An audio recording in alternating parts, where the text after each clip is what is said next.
Hi, boys and girls. It is Miss Ashley here with you today, and I'm going to be getting you started with virtual schools. First of all, give me a thumbs up if you have done virtual schools before, and keep your thumb up if you've done virtual schools at ASB. I'm sure that maybe you look like this at home, sitting at your desk, sitting up straight, and you're in front of your device. I know that you have your Chromebooks at home, and that's fantastic. Let's get started with reviewing your job as a learner at home. The first thing to know is that your day will be the same kind of as it is here at school, meaning your schedule is going to be the same. Your classes are going to be the same. The part that's different is that you will be at home, not in your pajamas, and we won't be together with friends. That is the sad part of it. So, I want to review what your job will be. Your job is to access and grab this virtual learning plan to guide your day. I like to open the virtual learning plan before I even start school at 9 o'clock, probably while I'm eating my waffles and pancakes and ice cream for breakfast. And I read through what classes do I have today and when do I have them. Maybe I see that I have Mr. Ivan for PE, and so then I'm kind of getting myself ready about what might I wear today because he's probably going to make me do some exercise. Your job is also to attend every class with your teacher via Google Meet. So if I see that today I have reading workshop and I have it with Miss Cathi, I'm going to go up and find Miss Cathy's link and click on it. If I have PE with Mr. Ivan, when it's time for PE, instead of lining up at the door and walking out, you're going to just stay in your chair at home, scroll up on your virtual learning plan, find Mr. Ivan's name, and click on his link. Then you'll join your teacher in that Google Meet. Show me a sign if you remember doing that already. Okay, so here is a little zoom in of these different links that you have. You might see all your teachers across the top, and you only go to your classes when you have that class. How do you know when you have that class? Because you're going to follow your virtual learning plan schedule. So check your daily schedule. What classes do you have today? And then connect with your teacher. So it seems like the really important word I keep saying here is virtual learning plan. So if you're in your house and you have a piece of paper and a pencil, write down that your job every day is to check your virtual learning plan for the classes that you have. Then when you have class, you will go, instead of walking to the class, you'll click on the link to take you to that teacher's virtual classroom. Below on the learning plan, maybe you were late for a class or maybe you missed it. You can see what was happening in that class. So for example, in reading, it will tell you, what did we do together? Then it will say, what do you have to do at home? And if there's any small groups that meet, those names will be listed too. So you have your overview of your class schedule here for you. And if you scroll down, so I can see here Monday is red, my classes for that Monday will be that same color and you can find them. I know you're starting on a different day, so you have to read your virtual learning plan carefully. All right, so we already talked about that. Now, let's see, how can I find my virtual learning plan? Even though maybe you use Google Classroom a lot and you will use it a lot, you're going to find your virtual learning plan in Seesaw. You can see this is a Seesaw class. It will say your homeroom here, not 3C. And instead of going to the journal, which we always go to, I want you to click on the inbox. In the inbox is where your teacher sends messages to families, so your parents, and to you. Your teacher has sent you the virtual learning plan, and I want you to open it as a Google Doc. If you open it as a Google Doc, this will allow you to click on the links to meet in your Google Meet. And as the week goes on and you're in quarantine, your teacher might change things on there. So we know that Google Docs, we say that it's dynamic. That means is as your teacher changes something, you see the changes as long as you view it as a Google Doc. So your job here is to go directly to Seesaw to find your virtual learning plan in the morning. Remember, you sign in with Seesaw with your Google username and password, you can always just say, log in with Google. I'm a student. Go to your inbox, not your journal. Find the learning plan and open it in a Google Doc. I think you can do that. When you join the Google Meet, I just want to remind you of some rules. Always enter with your microphone muted, okay? Even though, because there might be other people talking. So if you're joining and your microphone's not muted, maybe it's really loud in your house and you join, and then the whole class can hear your conversation at home.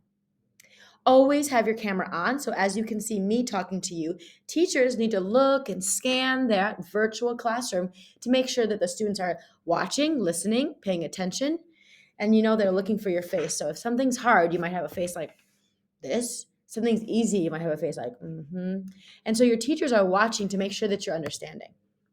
Your job is to also listen to the teacher's instructions, watch their screen, not be on any other tabs, because your teacher may call on you.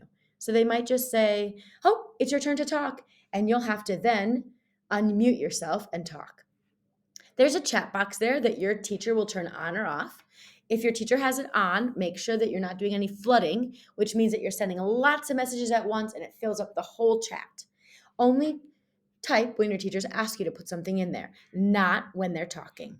You can always use the raise your hand feature to raise your hand, and then you will unmute your microphone when your teacher asks you and talk. So here you can see we have a student who clicked the raise their hand button, and so your teacher can see if you've raised your hand, and they'll call on you when it's time. So your job, always remember, is to start in your homeroom together. 9 a.m. sharp, just like we enter school and we're at school on time, you need to come to your morning meeting class at 9 a.m. During that time, your teacher is going to pull up the virtual learning plan and talk through the schedule. Just like they say at school, first we're going to go to PE, then we're going to art, and then we come back for math. We're going to connect together just like we do at morning meeting. And if you have any questions from the day before, you're going to be able to ask them in morning meeting. All right? We're going to use Seesaw. Thumbs up if you know Seesaw. Great. Of course, Google Meet. That might feel new for you, or maybe you haven't used it since last year.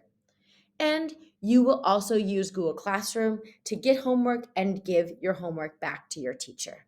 So even though we use Seesaw to get the learning plan, all the work that you turn in is probably going to be on Google Classroom unless your teacher says something different.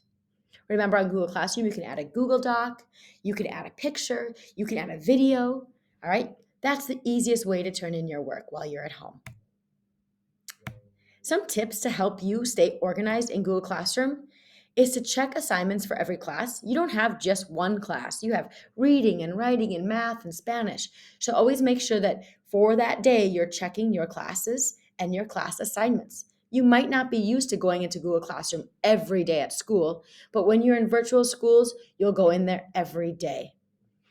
One of the common problems we have is that students might not know how to do something. But then when we say double check and read the directions, and maybe they read them out loud, even if nobody's there, it helps you understand them. So make sure you read the directions carefully. And make sure that you follow the teacher's instructions for what evidence that you need to submit. There is something in Google Classroom. This is for if you already feel very comfortable in Google Classroom. I want to show you something really fast. In your Google Classroom, well, we'll show it a little bit later, but there's a to-do list that you could find all of your assignments if you needed to. Maybe at the end I can show you that. All right, so now we already know how to find our virtual learning plan. We know some great tips about using Google Classroom. Now, while you're at home learning, I want to make sure that you keep your routine. You wake up to get ready for school as you normally would, because you're going to attend all of your classes like you normally do. Start your day online by checking the learning plan like we talked about. And think about this. If you would normally leave for the bus or get in the car with your parents, or maybe you walk to school, maybe you leave at 8:30 or 8:45, that's when I want you to start getting organized for virtual schools. So that means getting your computer ready, making sure it's charged, making sure you know what your learning plan is. If you need a notebook and a pencil and some water, just like you'll be going to regular school. Okay? So hopefully you already have set up your learning space, making sure that you're probably not in your bedroom. If you can be out of your bedroom, that will make sure that you don't want to like jump back in bed and go to bed. So you have a table, a desk, some light, a charger for your laptop. Make sure you keep up the healthy habits, drinking lots of water, eating healthy food, and making sure you're staying active. You can always post the work that you do staying active, even if you don't have PE class for Mr. Yvonne. I know that he wants to see a PE log of you exercising every day. And remember, you can always have support with your class. And if you need any additional support, you can email Miss Heather. You could email your homeroom teacher. And if you need help with technology, of course, check with your teacher. I'm not really understanding these directions, but they don't really know how to fix Google Classroom or fix a Google Doc. I mean, some of them are very smart, of course. All of them are very smart, of course. But for tech help, we want you to email helpdesk@asbarcelona.com. That's if you forgot your password, something's not working, your Chromebook shut down. Your teacher won't have time to be a technician. They only have time to teach you. So it's your job to email the help desk.